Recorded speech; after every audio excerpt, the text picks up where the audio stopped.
The tradition of podcast paperboys continues with today's guest from Minnesota. Joining me now is the former sports editor, even further back than Garrick Hodge. It's Joe Mellenbruch joining the show today. And a couple years back, you were here in the Magic City doing your thing, Joe. What do you kind of remember the most about the life here in Minot and being the sports writer, you know? Well, I mean, there's obviously more than one thing that you remember about the Magic City. You've got a lot of good memories of that town. I would say the one thing that I still, to this day, think back on fondly are the relationships with the people that I knew there. Like I say, even now, there are certain things you don't remember, especially over the course of, just there for just over 2 years. But I think more than anything, in addition to some of the memorable stories that I got to cover in events and things of that nature, but more than anything, I think you remember the people that that you got to know that helped make it home for me for a while. So I think back on my days in Minot fondly. Awesome. Now you're an Upper Midwest guy here. Tell us a little bit about what you've gotten into now. Well, I'm back in Minnesota. I'm from the Twin Cities originally, but my wife and I have lived in Rochester now, Rochester, Minnesota, right near the Mayo Clinic, as most people know. My wife works at the clinic downtown, and we've been here for, like I said, I moved here. This is my first destination after moving back from North Dakota. So it's been a little over 4 years now in total. Happy to be back. I've actually returned to Minot a handful of times, again, just to say hi to old friends. And, I also worked in Devil's Lake, North Dakota, so I've made a couple of return trips there, too, to go fishing. So even though I'm back home in Minnesota, I'm, definitely come back to North Dakota a time or two since I left. You run into Johnny Candle ever at Devil's Lake on fishing? No, I haven't talked to Johnny Candle at all. I doubt he'd even remember me. I remember interviewing him a handful of times, covering fishing tournaments out that way. That was my first job out for the Devil's Lake. So. But no, I haven't seen Johnny in some time. We were together for a pretty big sports moment here in Minot because we got to have the private media tour of the Minot Country Club, the foursome of me, you, Bud Denega, and Dr. Mark Hildahl. That was a fun day. What did you think of the course back then? It's not real torn up now, but 4 years later. But still, what did you think of it? Yeah, we kind of got a first look at that course. I know I lost a few golf balls that day. Definitely being kind of the hack golfer that I am. That's definitely a course where if you can't get it up off the tee box, you're going to be in trouble. And I know that happened to me a time or two that day. But no, that was definitely, again, as far as some of the stories that I back on, that's definitely one of my favorites. Mm-hmm. I know if you were talking to Bud, he'd agree. Bud's a big golf guy, so he was even more excited about that day than I was. Doc Hildahl knew, after 3 swings, he knew that I should be up, 1 tee box from you guys. You were doing the Pro Blues, though, so I'll have to give you credit for that. No, it's not. It's more so because Bud wouldn't let me play the whites, so that's. I probably would have been up there with you if I had the choice. I had a more supportive partner when it came to playing on the white tees, and that was nice. Some guys out there, they drive the first par 4 all of the time. Not guys like us, but no. Oh well. No, so, that wouldn't be me. Mm-hmm. That was right before week 1 of the 2015 football season. I believe we went in to watch the Packers win. I knew you didn't want to see that, but at least you got to enjoy elevation a little bit, right? Okay, yeah. No, that's always something about watching that team. I'm a huge football guy.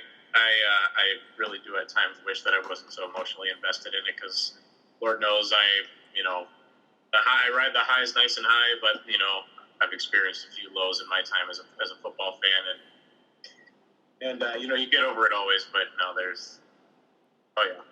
and some days it's fun, other days it's definitely not. You know what I mean? NFC North football guys is rolling through the Minot Daily News. You got Alex Eisen, Lions fan, Garrick Hodge, Bears fan, you're a Vikings fan. Tell me a little bit about what it was like hiring Garrick Hodge, and you went to great lengths to make sure he was set up in town, didn't you?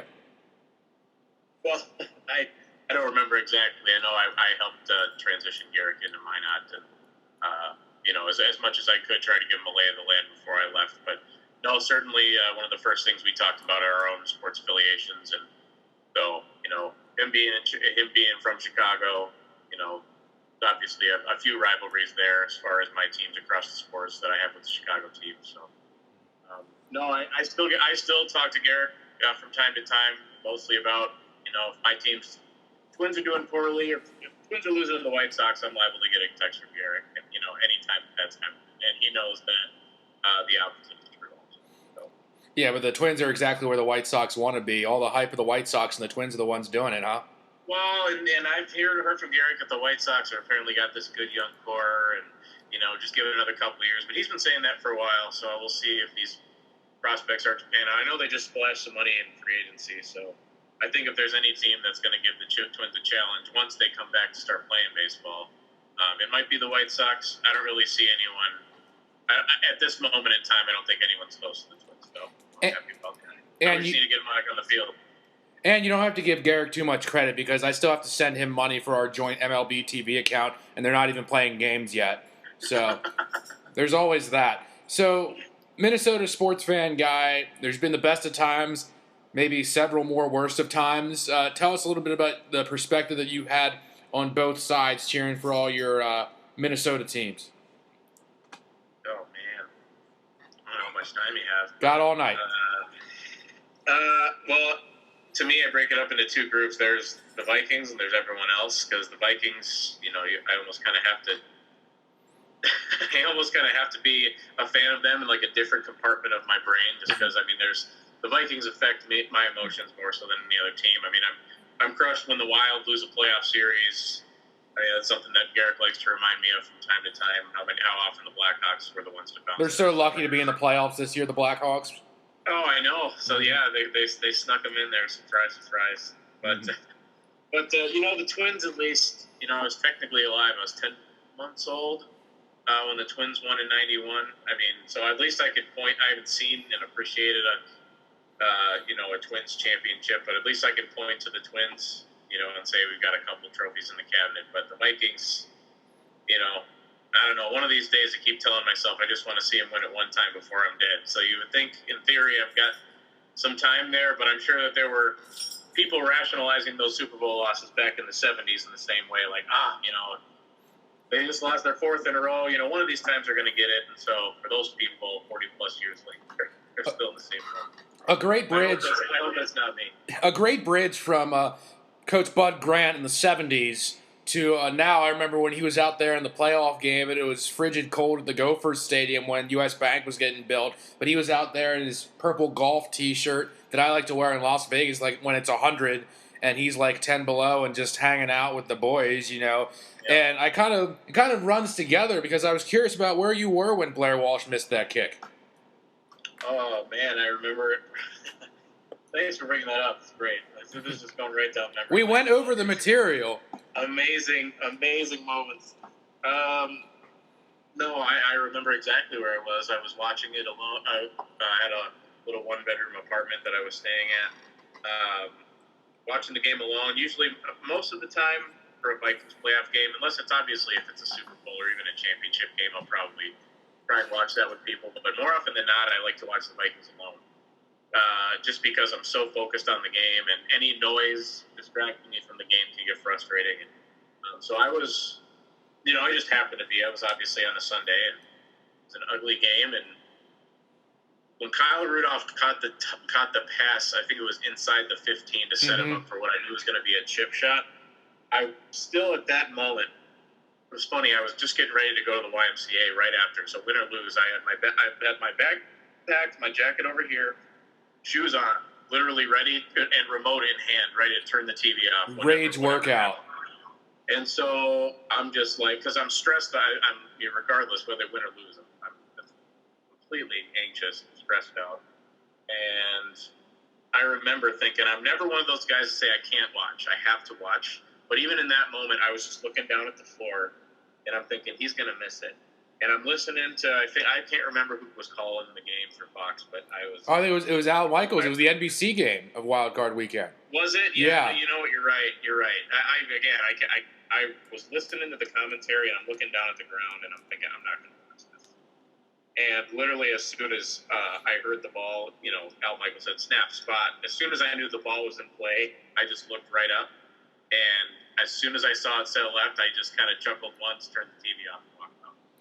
And I half expected it coming in, and the thing is, I think we would have had to go play the Panthers that year, and that was the year they went to the Super Bowl. I don't think we were beating whoever we were playing next. I forget exactly who it was. So but still, the way that's what the Vikings do. They always seem to find a way to bring you right to the brink. Think it's just a gimme field goal, and and like I ought to know better by now. Did you feel that going in, the solace of like, hey, we're probably going to lose to the Panthers the next week anyway? Did you think about that before the game, or were you just trying to collect your emotions, thinking like, on the bright side, we were going to lose anyway? Well, I think I kind of had some perspective going in as far as where we stood and where our team's weaknesses were, and whether we actually had a chance to. Like, I don't know if I was going in there like thinking, oh, we're for sure going to make a Super Bowl run. I mean, all you have to do is get in, but I knew there were some other teams. I mean, but no, of course you don't go into the game thinking, oh, well, I hope we win this, but it doesn't really matter either way. I think that's how you help rationalize it. Anyway, whatever that was. I mean, that was just another notch on the belt. So the year before, Chris Collinsworth was saying in the Super Bowl, he's like, I'm sorry, I can't believe the call when Russell Wilson threw the interception instead of just running it with Marshawn Lynch. And then this year, I think he was like, I can't believe that miss. And I don't understand what could have possibly happened. Like, I'm pretty sure Rudolph caught that for a right hash snap, and then you take it on the left. And so they should have kept it centered or right there. Well, and I think the bigger thing was, I don't know if you've ever seen Ace Ventura, Pet Detective, but like the Ray Finkel bit. I don't know if you're familiar with it, but 100% familiar. Yeah, so I mean, it was the laces out thing. I think whoever was holding, I think it was laces in. And I don't know if his shoelaces caught the laces on the ball and he hooked it or what. I don't know. But it wasn't even windy. All he had to do was kick it straight. They're getting ready for Space Jam 2. Are they going to have Ace the Pet Detective 3 with Blair Walsh starring? Oh, gosh. Well, I don't know. If it's based on a true story, I think he'd be a good candidate. He's like stealing the Vikings horn from the stadium like the Dolphin out of Miami or what? Oh, man. We can look back and laugh, obviously, right? You're beating me down. You're just pummeling me with all this Vikings history. No, it's all right, man. I'm just kidding. No, it's part of the deal. My wife is a Packer fan, and we've got a 10-year-old son now, so I already told her before we had kids, I said the kids are going to be Vikings fans, so I made sure that no Packer or any other teams' onesies are in the house. How were you able to win that argument? Them right to live a lifetime of disappointment. How were you able to win that argument? Oh, well, I think with her, she cares about football, but she doesn't. I think she cares just enough to annoy me at the right times. You know what I mean? Mm-hmm. But, I mean, she doesn't. I mean, I think, again, like going back to, pretty emotional component with me in football, so I think she knows that it's more important to me. But I think she's just going to let me have that one. You have to watch the game alone in your in the Joe Cave here to make sure that all the property stays safe and everybody involved in watching the game is safe. With that being said, even though you prefer to be alone during the game, any good memories of the Lucky Strike in Minot on a Sunday? Oh, yeah. No, when I say I like to watch the Vikings alone, that's not an every game policy. Usually the bigger the game, the higher the stakes. I just kind of sink into just watching it. But, oh, no, yeah, there are many, many good memories of Strike and other places, too. In Minot, all kinds of good options and good places to go and watch a game on a Sunday. I don't think we confirmed this. So did you actually go to the YMCA, or did you just, hit a handle after that game? No, I chose the healthy route, although I was about this close to taking off in your scenario. But I figured that would only exacerbate, my inner anguish. I felt like I had to go work it out of my system. So I think I was better for it. But I definitely didn't do anything about my sadness, because then what I got to do is the second game, wild card game, was the Packers at Washington against the then-led Kirk Cousins Redskins, and got to see the Packers win a first-round game on the road. And so right after that, so that just was a night, just twisting the knife a little bit while I was at the Y. Mm-hmm. It's all right. It's all right. I want to break it up a little bit here because I know, since this happened, the Vikings have been absolutely owning the Eagles. There's a game where literally Kirk Cousins, of all people, airing it out. I think it was back-to-back passes. He pretty much had 60-yard touchdowns. But before that, the Eagles and Vikings met in the NFC Championship game, and it looked like it was going to be a tough game for both teams. What were you thinking about going in? And did the TV stay on the whole time in your house? So I wasn't watching that. That was a game where I was not watching it alone. I was up with my folks in the cities, and so from where my folks live to where I live is about an hour drive. And I was on the road listening to the radio by the start of the fourth quarter, just so I could get home a little earlier. Because at that point, I was able to keep tabs on it, but the game was over.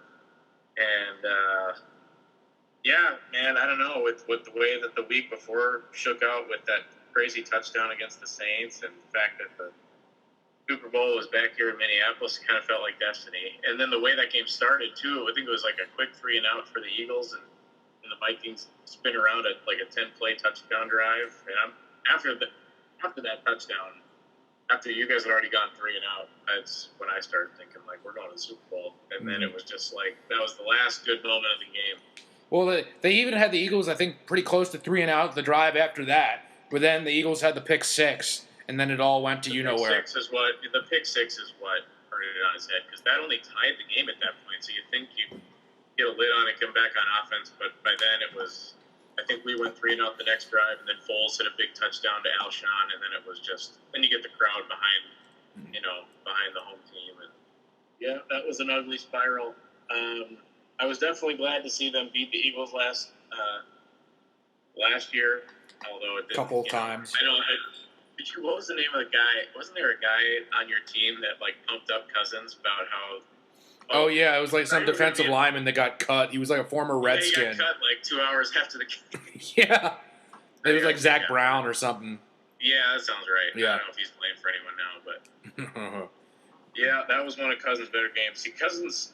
The thing about the Vikings for me is that I try not to get too hopeful. But, there's reasons to be optimistic. I just don't, no matter what. I mean, they could go 15-1 and host the NFC Championship game and not to get to the Super Bowl. I've seen that happen. So, I mean, you never know. I won't fully believe that it's a thing until they're actually in the big game, and Lord knows when that's. It's better to do that than the 2011 Packers that roll in 15-1 and then lose in the first round. So, I mean, to the Giants. Yeah, to the Giants, right. yeah. And going into that game after the Eagles barely beat the Falcons I preferred both Minnesota and New Orleans were just rolling. And I know the Vikings had the home playoff game, but at the same time, I thought the Eagles' best chance was if Case Keenum is the guy that you would expect, he might come back down to earth of being average Case Keenum. Drew Brees is going to be good no matter what. So that's why I preferred the Vikings, even though they were loaded otherwise. And it was Keenum's year for sure all year long. He didn't show any flash in the pan, He was all the way through.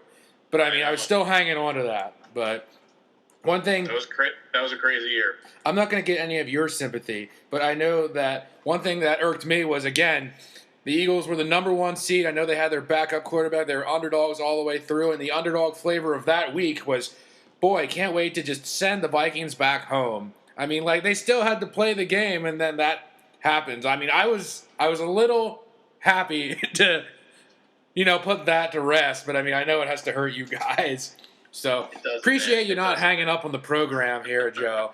So another good tie-in. I got my finger on the button, man. Yeah. So tell me a little bit about just the moment that you saw the Minneapolis Miracle as well, because that's our guy Stefon Diggs. He went to Maryland with me. Our guy, yeah, he's not my guy anymore. Oh, okay. But no, that was a crazy moment. I was also same place as I was the following week, watching it with my dad, and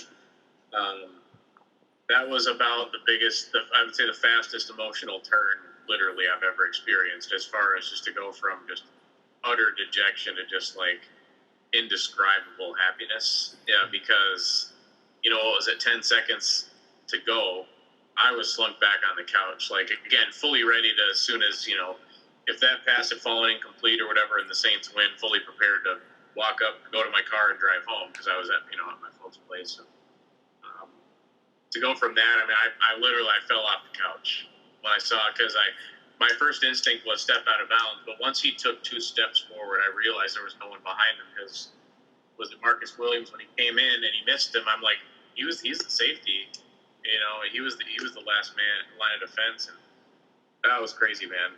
I might have cried a little bit. I'm not gonna lie, but that's the thing. I mean, I drove home that night and I'm listening to all the post game on the radio, everyone's so happy, and I'm thinking like, man, it's gonna happen. It should happen like this, like crazy comeback. It's gonna happen for the Vikings, like winning your home stadium. It felt like destiny, and turned out that it wasn't, obviously. The thing is, like with that play, the situation, they just needed a field goal only, and even just to get that yardage would have felt like a miracle because there was like 10 seconds to go. I'm not sure if they had timeouts. I don't think they did. I don't think they had any timeouts because that's when he had to get out of bounds. It was like he was right at the sideline, but he still kept going. Like, what's he doing? Like, obviously, it's clear. There was like a 65-yard touchdown pass. Yeah, well, and Forbath had kicked like a 51-yarder to take the lead, like just under 2 minutes left. Then the Saints got the ball back and kicked another field goal. But for a while, it came all the way down to that field goal because if Kai misses that, the Saints get the ball back right around midfield with the lead late in the game like that. So I think he was right at that point. But again, I'm just glad it was a touchdown because, Vikings line up with note of like 2 seconds left for a field goal to either win or lose the game. That I've seen that movie before. Seen it before. So I'm glad it didn't come down to that he was able to just run it out because, that again just would have been super low. He catches that, runs out of bounds, and you think, holy crap, but we at least got a shot, and then a missed field goal would have brought you right back down. That also was the Vikings. How clutch was it for them to beat New Orleans last year with, like, that drive that, like, you hadn't seen from the Vikings? I know I drug you over the coals here for a couple of recent years things, but, I didn't expect that out of them going into the game. I didn't expect it out of them even in the overtime period. And they just shut the door on New Orleans. That was impressive. I had to watch that game, literally the entire game, with a sleeping baby in my arms. So I had to keep my emotions tempered. But that was another game, like, I think it was 20-10 going into the fourth quarter. The Vikings had that lead. And as a Vikings fan, I'm thinking, I think there was at one point, too, they had the ball. 10-point lead in the fourth, and you're thinking, oh, man, if we can get another touchdown. And I'm sitting there thinking, we are going to find a way to screw this up. And lo and behold, if it weren't for a crazy Danielle Hunter strip sack, I think they were inside our red zone with a chance to score the go-ahead touchdown. I think they were down 20-17, and you're thinking, oh, here we go. Here comes the go-ahead score. And, those kind of plays, it just doesn't seem the Vikings make them. Seems like they're good in the beginning, and then second half, the wave overcomes them, and they can't, get their crap together. I love being down in New Orleans. I've vacationed there 3 times at the Harrah's Hotel. It's a blast, and I've been there throughout every college and NFL season, always around like wintertime vacation. But yes, they got screwed over at the pass interference call. But in between those years, they're acting like they're screwed every year, Joe, because Marcus Williams. Terrible coverage play like the Broncos guy letting Jacoby Jones score for the Ravens years back in 2012. Right. The Minnesota game, they had every chance to win, but somehow we were left thinking, like, what are Saints fans saying right now? Because, geez, they act like they're just so screwed with this talented team that should clearly be winning more than just one Super Bowl with Drew Brees. Yeah, I had absolutely I personally loved that call that screwed them over because the Saints have a Super Bowl ring that I think belongs to Brett Favre. Mm-hmm. And they, so what they did to him and some of the cheap shots that they pulled even that whole season, that mindset of that team was just so diseased. And so so definitely I did not shed a tear for them. And for them to lose that game and to watch their fans go crazy, I put my feet up and enjoyed that. Mm-hmm. No offense to any Saints fans listening to you correctly. I only have the Reggie Bush jersey on my wall because he was a heck of a player. He was a video game. He's just a legend. Yeah, he had some good years there. Even though he doesn't have a Heisman Trophy anymore, supposedly. So we touched a little bit on I guess he's still maybe my guy. He's not yours anymore. Stefon Diggs. What's your take on moving on from him? And it seems like you got a pretty good haul in the trade to Buffalo, including a potential replacement in Justin Jefferson out of LSU. Yeah, I wasn't sure what direction they were going to go with the draft pick. I think it puts them personally going into the draft. I didn't necessarily want to see him use that pick to draft another receiver. It puts a lot of pressure on a kid to step in and contribute right away, especially if you're replacing a player of Diggs' caliber who was only drafted in the 5th round and got paid. But So yeah, no doubt. I mean, he was a late round gem that the Vikings unearthed. I actually remember Josh Zimmer was the first person in Minot was the first person to point out to me, because I think he was going to training camp back then, and he said, like, as a rookie, like, this kid, you watch this kid turn into something. And sure enough, I mean, even he had flashes as a rookie. You can tell when those young players, if they've got it or not. And all signs point to this Jefferson kid being able to step in and be pretty versatile and line up in a couple different spots. I know people kind of identify him that he's only a slot receiver. I think he can play on the outside too. I don't think they would have drafted him just to be an inside guy. So there's a lot of talk about how well he did in the red zone too with LSU. Yeah, a lot of touchdowns. I mean, he had Burrow, and that was like one of the best, I think, offensive seasons in college football history. But I mean, he was obviously a huge part of that. And so if he can get into the end zone, I think he adds a nice piece to an offense that's already got guys like, I think, Irv Smith Jr. in his second year. Very athletic tight end. I think he can make some nice strides. And then Dalvin Cook's really elusive in the passing game. I mean, so Cousins has weapons around him. I would hope that they'd be able to keep him upright. I think that's been kind of the biggest issue the last 2 years. But I think if they can take care of that piece, then they've got some pieces that can hurt opposing defenses for sure. I tell you what, Diggs, I mean, losing Diggs, I mean, obviously, at the end of the day, he didn't want to be here. I feel like it boils down to that. You can't do anything with guys like that. So I think they got a good return on him. Personally, I don't think he's going to love, playing for Josh Allen, who is a less accurate quarterback and, is less accurate downfield. And so if Diggs wants to get the rock, I mean, the Bills better have a plan for that. Otherwise, I think he's going to find himself in the same boat, where he's even not getting the ball. So kind of a risk on his part, too. It was a lot of fun watching Stefon. He was in college for like 1 or 2 years after me, and what he always did was, we have one of the main bars, Bentley's, that like Scott Van Pelt will always call out because he went to Maryland on Sports Center after like a big win for the Terps. So he's like a 17-year-old, and he's gone to do like his hat announcement, and they put it up at this bar like in the middle of the afternoon.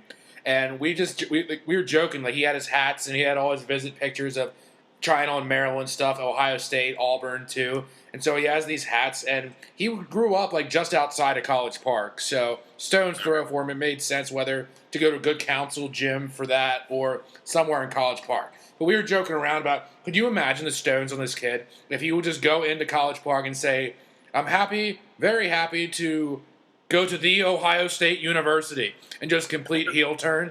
And the way that it kind of devolved in Minnesota, I guess you wouldn't be that shocked by it. But yeah, he definitely loved the attention. He was an awesome dude in Maryland. But I mean, he definitely got paid. I mean, he deserved to get it once he was drafted in the 5th round. He definitely earned his stripes in the league, Yeah, no, he deserved that. I mean, it deserved the payday that he got. It's just, I just don't understand, the moodiness that seemed to kind of. It was after the Chicago game last year. I think the point for me was, he missed a practice. Then when he finally got out in front of the media, I think on the 2nd or 3rd day of that week, and he was putting out these cryptic social media messages. And so he gets in front of the reporters, and they're asking him, "Oh, how you feeling?" And I've been a little under the weather. And every time he said he was tweeting under the weather, well, he like in front of the cameras, he'd like, "Oh yeah, I'm sick," like he'll give out these little coughs. And just kind of have this sly little smile on his face while he's answering, trying to be vague, and, addressing the trade rumors and stuff. And I'm just, as soon as I saw that, I was just done with him personally. It's just like, if you're going to try and pull that kind of crap, I mean, you just don't want to be here. I think he's a nice enough guy. I mean, I get nothing against him personally, but it just, for whatever reason on his end, didn't want to be here, so get him out, If it makes you feel any better, a couple of my college classmates were telling me about how they got a Stefon Diggs autograph under shady circumstances during Pledge Week in Maryland on Greek Row. Yeah. if you can believe that. Speaking of college, how about your college days here? Offensive lineman Ben Barch out of D3 St. John's, right by St. Cloud, is where you're at. You got drafted in the 4th round by the Jags. So are you a little bit of a Jags fan now?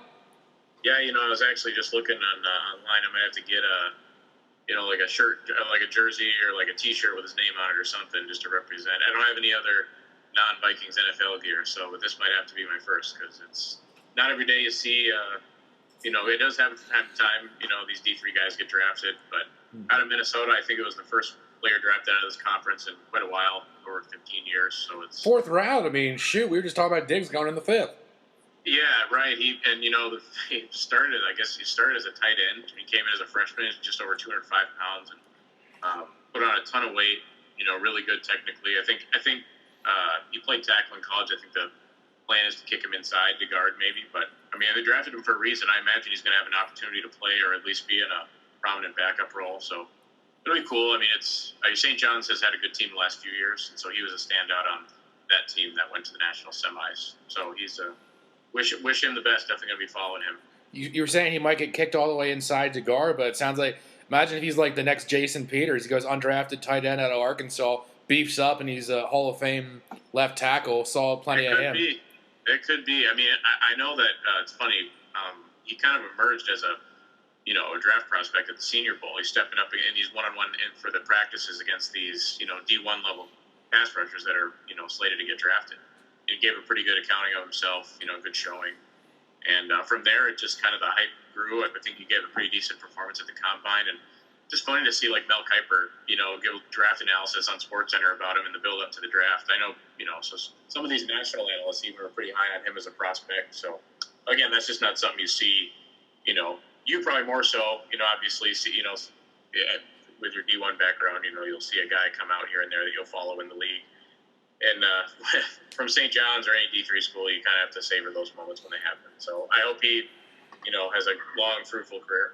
We even have people following like the Volsons and the Bacons out of NDSU, Sure. and they get invited to camp and stuff. Speaking of line guys, Sure. So Sure. kicking it up to D1, Minnesota really got after it against Penn State this season. Pretty much started the wreck of the latter part of the season for the Nittany Lions. How much pride do you take in those guys? I know you're right there, close to it. I don't know if you're really loyal to them. It's funny. I have memories of watching the Gophers back when I was a kid. Back when I was kind of in elementary school, middle school, there were some pretty decent Gopher teams in the early 2000s. I know they had the Barber-Maroney combo and at running back there for a while, and had some pretty decent seasons that never seemed to fully, culminate in like a BCS berth or a Rose Bowl appearance or anything. So honestly, I've always been a pro football guy. But that said, I always kind of keep tabs on the Gophers. But that said, there hasn't really been much to keep tabs on. In general, Minnesota's usually pretty average to below average. But and I wasn't even that big of a Fleck guy, to be honest. I thought he was a lot of smoke and mirrors coming in. I know he had the good season at Western Michigan. Mm-hmm.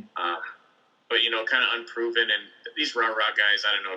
Watching him, it wears you out a little bit because you hope that it's not fake, but I mean you can kind of see that there are guys like that they're all talk but no walk. But I mean, he's clearly got the program turned in a good direction. And he's got some prospects coming back. I mean, this quarterback, that's only coming back for his redshirt junior. So I think he's got the program turned in a direction that has been going for a while. And so it's fun to watch. I mean, definitely there's some pride there as a Minnesotan. Like I said, I won't be, a true bandwagoner, just I don't want to, I know while they're good. But certainly, there were some games last year, like you said, the Penn State game, that was probably the biggest game that the Gophers have had in the regular season, since I can't even remember. And so to win that one, that was a big moment for the program. Definitely had an impact already. But do you see him sticking around Minnesota, or could he jump to somewhere even bigger than that? Man, I want to say, don't know if this is his fourth season coming up. I think he just wrapped up his third. I can't remember that for sure. But I want to say it's 3 years, because I think since the time they brought him in, they've already given him, in some way, shape, or form, 2 forms of a contract extension. I think this one that they just gave him recently was pretty big. I don't know. It just depends. I don't know where his loyalties lie long term, if he's got like a destination spot, a la like Lou Holtz to Notre Dame kind of a thing. I mean, he's young, so he certainly could go that route and, go to a, traditional power. But honestly, he has all the resources, I think, at Minnesota to really make this a perennially competitive program. So I guess it depends on his mindset if he's using this as a stepping stone or if he's trying to create something here. And if it's the latter, then I think he's off to a good start. And I think he knows that too. So. What's your take on the shirt and tie and then fleece pullover look?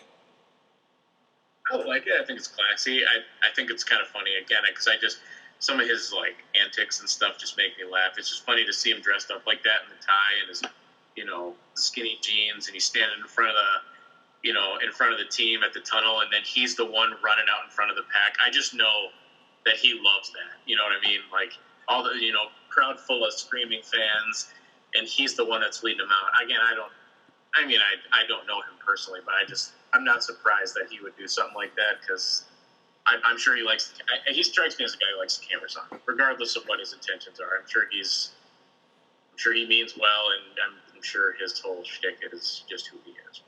That just makes me laugh. Speaking of meaning well, if you had to pick, what championship would you like to see a Minnesota team win the most? Well, I don't know, Ben. Have you been listening to this interview? I think you can answer that question for yourself. A little bit of a Vikings Super Bowl.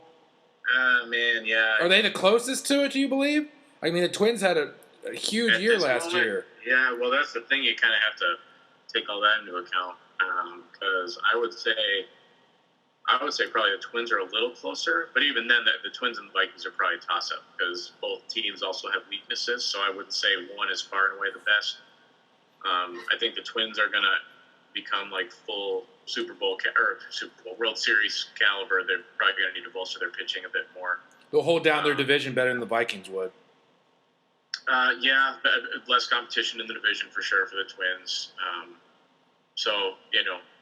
But I mean, who knows? Like I said, with the Vikings, it's hard to make guarantees or assumptions about anything that they're going to do because there have been seasons that I look forward to them going into, think they're going to be decent and then they just flop, So that's.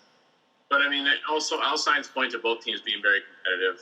It'll be interesting to see when they actually get baseball going again. But the Twins are in a real good position to do something here. One advantage that the Vikings do have is that they don't have to play the New York Yankees in the playoffs. Yeah, that's true. That's very true. One of these years, they're going to have to get over them. I mean, I think everyone in Minnesota realizes that if they're going to overcome that hump and go for number 3 at some point, they're going to have to get past the Yankees or get lucky and have somebody take care of them for it. We'll wild see. Card game. Maybe the draw. Yeah, maybe the draw will be lucky this time if they can get in the playoffs for them. Would you rather play the Yankees in the wild card game or in a series? Depends on when the wild card game is, I suppose. But even then, I don't know. That's hard. I would rather play in the series because the pain of the one and done after such a long season. That's why I don't even like the one and done. You wouldn't wish it on anybody. I think that wild card should be a 3-game series. I get that travel probably is pretty rough, but that way you get both teams get a game at home.